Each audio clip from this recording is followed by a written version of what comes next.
yeniden yayındayız. Bu arada yağış arttı, soğuk arttı. Sevgili hocam, biz de içimizi ısıtacak birer kahve içelim. Bana Türk kahvesi, sana espresso hocam. Evet, Rea Hoca ile birlikteyiz.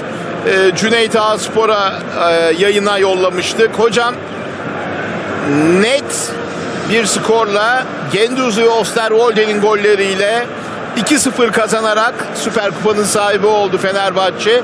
İlk değerlendirmeniz ne olacak dev maçı hakkında? Net bir skor, net bir oyun. Yani toplu ve topsuz oyunu kontrol eden, bütün 90 dakikaya yaydığımızda oyunu domine eden, bir ara geriye aslandığında o geçişlerle de pozisyon girdi. O final paslarında böyle son vuruşları daha doğru yapsalardı skor daha farklı olurdu Fenerbahçe lehine.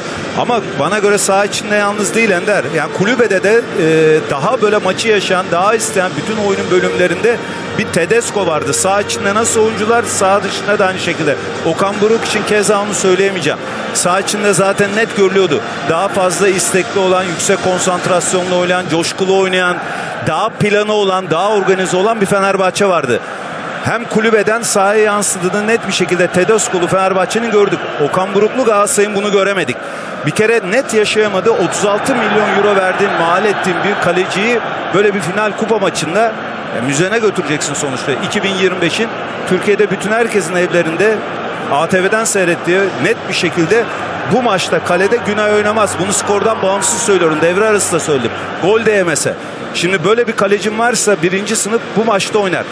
Buraya geldik, Günay'la oynamak o biraz Okan Hoca bana göre duygusal davrandı. Bu duygusallık davranışa geçen sene Günay oynamasından dolayı tamam, ona yer vermek istedi herhalde. Ama yarı finalde Gaziantep'te ver Ender. O hem Gaziantep'te oynadı, kaptanlık yaptı. Trabzon maçında ver. Bu final maçı. Bunun affı pardonu olmaz.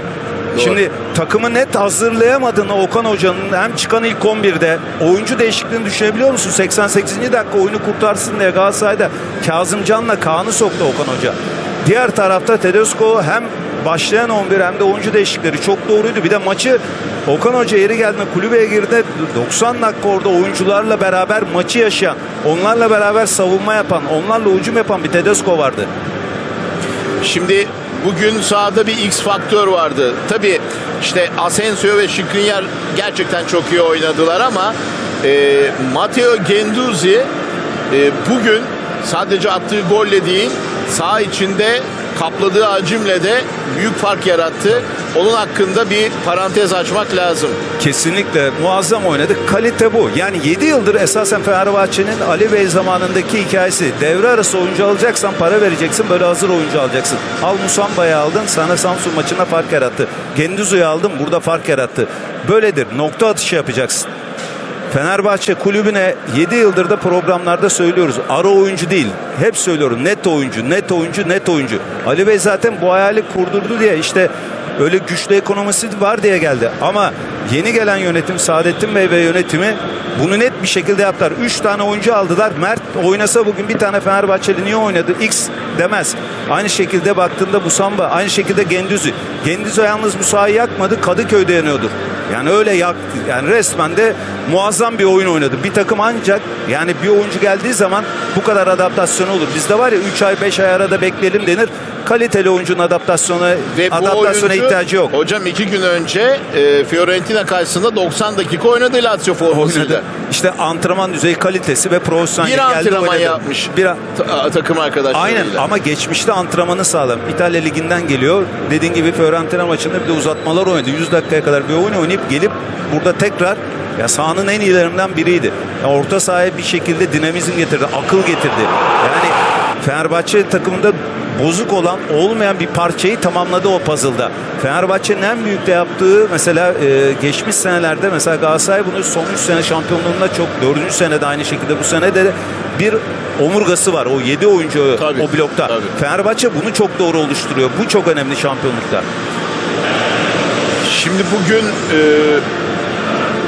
son haftaların, ilk yarı biterken son haftaların formda ismiydi Talisca ile birlikte Marco Asensio. Ama yarı finalde de gördük. Bugün de gerçekten muazzam akıl koyuyor. Sadece akıl koymakla kalmıyor. Yani bütün oyunu yönlendiriyor, alıyor, veriyor, saha içi liderlik yapıyor.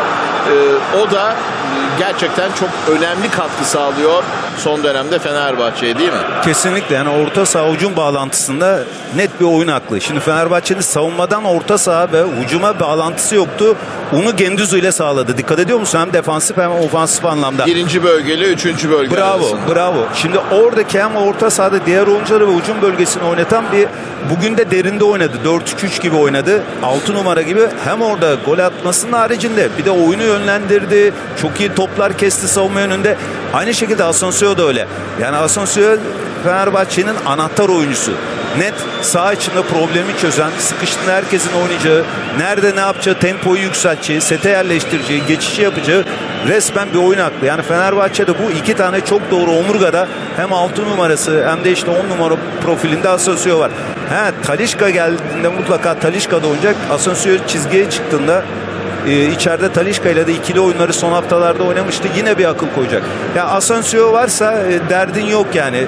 Aksine yani keyfin var. Rakip yarı alanda, hücumda ciddi yetenek var.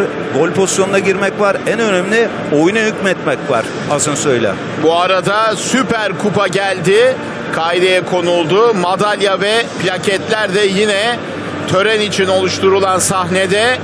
Artık son hazırlıklar yapılıyor. Tabii yağış ve rüzgar nedeniyle o platformu kurmak da çok kolay değil. Ama bu bölümde biraz olsun maçın ikinci yarısında çok arttı hocam bir ara yağmur. Evet. Yani bizim anlatım pozisyonumuz da sağlam yağmur aldı. Fakat şimdi görece azaldığını söyleyebilirim yağmur ve rüzgarın, ama hazırlıklar da neredeyse tamamlandı. Az sonra takımlar oyun alanında olacak. Kupa ve madalyalar sahiplerini bulacak. Şimdi bir de madalyonun diğer yüzü var. Galatasaray tarafında Osimhen'in varlığı ve yokluğu Galatasaray oyununu, Galatasaray'ın performansını gerçekten çok etkiliyor. Bugün bir kez daha gördük bunu. Evet, net bir şekilde yani Osimhen'li ve Osimhen'siz. Yani ciddi anlamda fark ediyor saha içinde. Tabii ki çok büyük yatırım. Dünyada belki yani kesinlikle ilk 5 golcü 6 veya bilemedin arasındadır. Tartışılmaz muazzam bir oyuncu. Performans Tabii. atletik bir oyuncu. Yani Galatasaray fark ediyor. Bu akşam da bu arada çeyrek finalde yarı final için mücadele sergiliyor. Ne oldu bilmiyorum tabii maçı burada. Kesinlikle. Nasıl Asensio diğer arkadaşlarına konfor alanı yaratıyorsa aynısını Osimhen için de söyleyebiliriz. Presi başlatan. Şimdi o pres, ön alan presinde Icardi ile bunu yapamazsın. Şimdi Galatasaray'ın en büyük sıkıntısı evet Osimhen'in olmaması, ama şunu söylemek gerekir. Bir oyuncuyla bu oyun bu kadar değişmemeli Ender. Saha içi mücadelesi yok, isteği yok, konsantre yok, organize olamıyor. Yani Galatasaray gibi büyük yatırım yapılmış bir kadroda, yani Galatasaray'ın yani daha fazla saha içinde ne oynadığını bilen, doğru bir top rakipteyken bu ayanda bir kurgusu olması gerekir.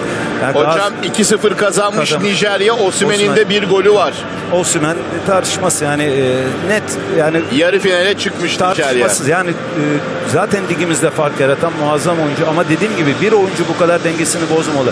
Icardi iyi oyuncu, Icardi saygı duyulacak oyuncu, daha sahilde taraftarları çoğalttı, çocukları, gençleri vesaire, bunlara çok az bir şey demiyorum bak. Topla yani. Bak bir şey demiyorum, ama Icardi'nin ciddi fiziksel yetersizliği var. Stoperler çok rahat Icardi'yi bozabiliyor. İnsanlar birazcık çıplak gözle seyrettiğin statta, Antep'te de bu oldu. Bakma sen, Kazımcan'ın getirdiği topta gol attı, ama orada bile Trabzonspor stoperlerine üstünlük sağlayamadı. Bugün de keza oyun hareketliliği yok. Hala kilosu var. Yani evet iyi oyuncu, muazzam, hiç tartışılmaz. Ama saha içinde o dinamizmi yok. Şimdi presi başlatamıyor, oyunda düşüyor, geriye gelmiyor, orada kalıyor, durağan hareketliliği yok. Yani bu net etkilediğini Galatasaray'ın diğer hücum mesela parametrelerinde söylemek gerekir. Onun için Osimhen farklı bir seviye. Tabii ki Icardi farklı bir profilde bir oyuncu, ama net ararsın. Ama Galatasaray takımı takım halinde de bugün hareketliliği, isteği, yani sanki lig maçına çıkıyormuş gibi. Mesela kanatları oynadılar. Normal şartlarda çok etkili Galatasaray'ın. Hem Sané hem Barış Alper. Tabii. Bugün o kanatlardan da etkili olamadılar. Ama çok doğru kapattı Fenerbahçe. İyi kapattı, kompakt. çok iyi kapattı, Yani Fenerbahçe golü attıktan sonra devre arası programında hatta şunu söyledim. Ya pas yolları ve koşu yollarını çok açtı. İlk yarı da mesela ikinci golü atabilirdi, hatırlarsın Fenerbahçe. Evet, Final topları çeviremedi. Dedim ikinci yarı bunu çok rahat bulabilir. Çok net bir şekilde. Nitekim de çok fazla alan buldu.